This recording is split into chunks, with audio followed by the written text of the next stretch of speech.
Okay, so in the yesterday's lecture, we have started with the Ti plasmid, okay, which is a eukaryotic vector. Okay, this Ti plasmid can be designed to convert it into a eukaryotic vector. Okay, it means it will act as a vehicle for the transfer of gene into eukaryotic cell. Okay, so we have studied that this Ti plasmid, it belongs to a bacterium of tumefacian family. Okay, so actually there are two species, agarobacterium tumefacian, okay, and agarobacterium rhizogenus. Okay, now both these two bacteria has the plasmid.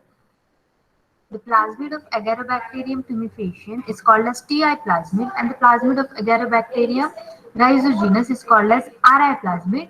Both the plasmid can be utilized as a vector, okay, but the most utilized, okay, most widely utilized feasible plasmid is Ti plasmid, okay.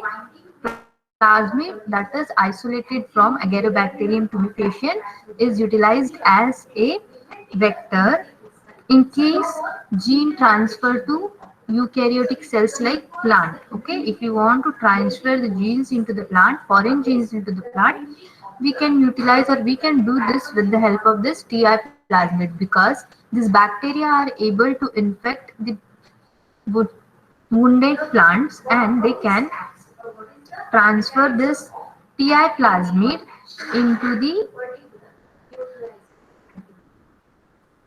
plant host cell. Okay, so we are seeing the details of Ti plasmid, and then we will see how the gene transfer can be done, how a plasmid can be designed. Okay, so in the yesterday's lecture we have started with that this tumefacian they can infect the wounded plant. Why? Because wounded plant secretes the chemical molecule that is acetosyringene. Okay, and this acetosyringene can act as a chemoattractant for the agarobacterium, and agarobacterium get attracted to this acetosyringene. Okay, and there are some protein which are synthesized from Ti plasmid which helps to sense this agarobacter acidosyringene and allows the binding of bacterial cell to the plant cell and allow the infection. Okay,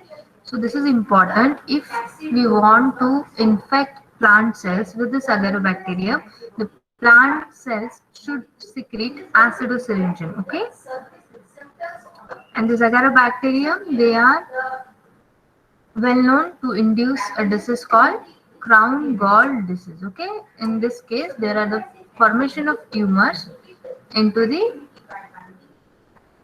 roots of plants. Okay, it means is one of the kind of cancer. Okay, in which what happens due to the excess of metabolism. Okay, the Ti plasmid insert some kind of genes into the plant cell, due to which there is the double production of some metabolizing proteins, and due to which there is the metabolic rate increases, and due to the increase in metabolic rate cell division also increases. Okay, and due to large cell division, uncontrolled cell division, there is the formation of tumors. Okay, so if we talk about the structure of Ti plasmid, okay, so this is the structure of Ti plasmid. Okay, here is the opine gene for the, just a minute. Okay, so if the statistic or if that particular neutralizing antibody will block that receptor or will block the functional group or glycoprotein molecule on which is pattern,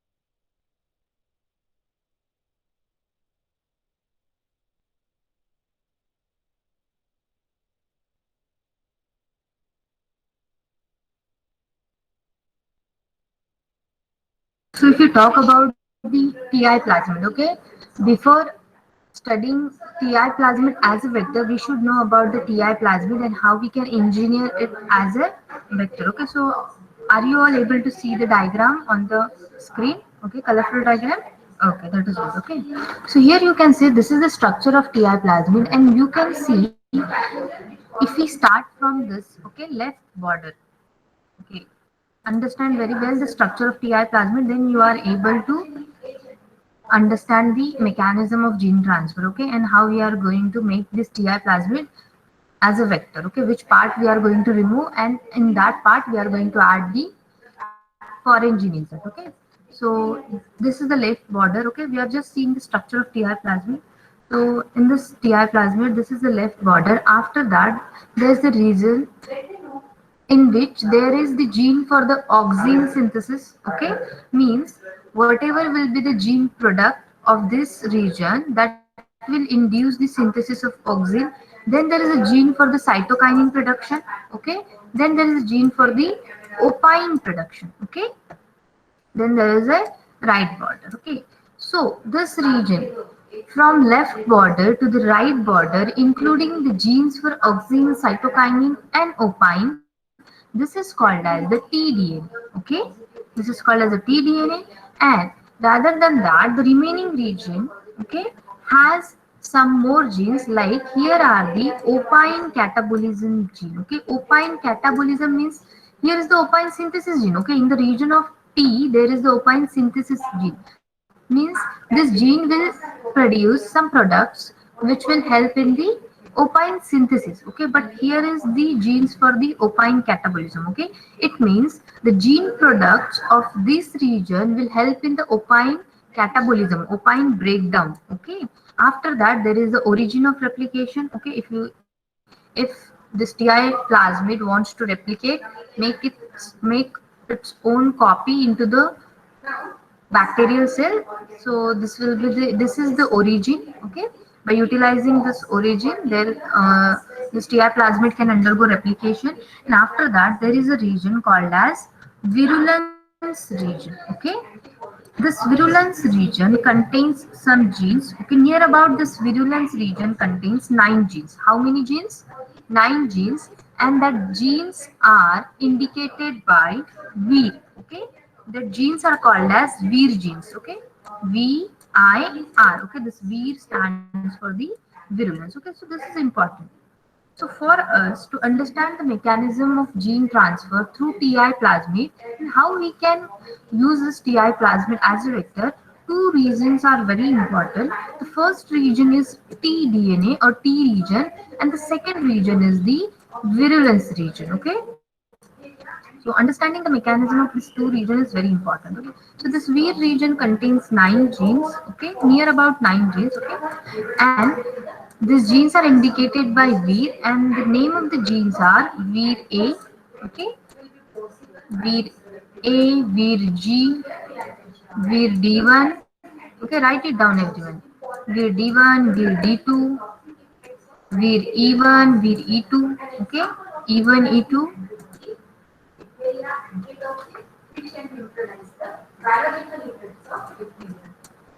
So there are Vir genes like Vir A, Vir G, Vir D1, Vir D2, Vir B. There is Vir B also, and Vir B. With Vir B there is Vir E1 and E2 also. Okay. So these are the sum of Vir genes. And now we are going to see the role of this Vir gene and role of the T plasmid. Okay. So if you see here in the next diagram, okay, first we are going to understand the process, then we will see the theoretical description. Okay, whatever I put in here in the presentation is theoretical description, whatever concept you are understanding. Okay, so have you understood the structure of this plasmid DNA? Okay, what are the reasons present? Okay, so there are two types of this TI plasmid. Again, Agarobacterium tumefaciens can contain two types of TI plasmid. Okay, one is called as TI opine plasmid and another one is TI octopine plasmid. Okay, another one is octopine. Mean instead of this opine gene, there is the presence of octopine genes. Okay, what are these opine and octopine? These are nothing but the chemical metabolites. Okay, octopine and opine are the metabolites. Okay, so depending upon which they contain gene for which metabolite, there are again you can have the two Ti plasmid. One is Ti opine and one is Ti octopine. Okay. So here we have seen the structure of opine. Instead of opine, if octopine is present, okay, that is called as Ti octopine. Okay. Other things are same. They both will contain left border, right border, and gene for auxin, cytokinin, virulence gene. Okay. Opine metabolism gene and ORI. Okay. Anyone have any problem, any doubt? Okay, good. So, what is the procedure actually? Okay.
So, are you all able to see the diagram?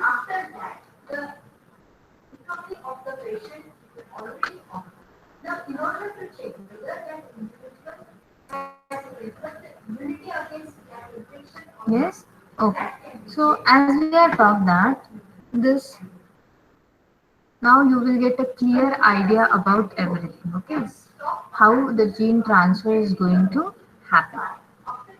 So as we talked about that, this Ti plasmid, okay, which is present in the Agarobacterium tumefaciens, okay. So let us take some